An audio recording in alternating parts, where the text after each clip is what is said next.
Waridi, nimekupitia twende mazoezini leo. Tutachukua mazoezi ya kubeba vyuma, mazoezi ya paki begi na mazoezi ya kukata tumbo. Na mazoezi ya kumpiga mama yangu je? Why? Nilijua tutauliza kwa nini Shemsa.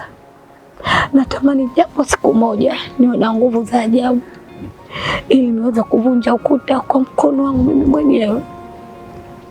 Waridi, siku zote unakuwa mtu mwenye furaha na bashasha pale ninapokupitia kwenda mazoezini, lakini leo umekuwa mtu mwenye kubadilika, kuwa na maneno ya ajabu na vitisho. Umepatwa na nini Mai? Hata bahari wakati mwingine huwa na upepo, mawimbi na mvumo wa ajabu sana. Ni kweli rafiki yangu, leo sitaweza kwenda mazoezi.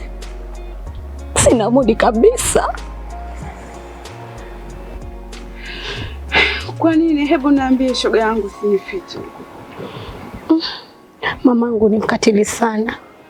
Sura yake, macho yake, rangi yake havifanani kabisa na roho yake.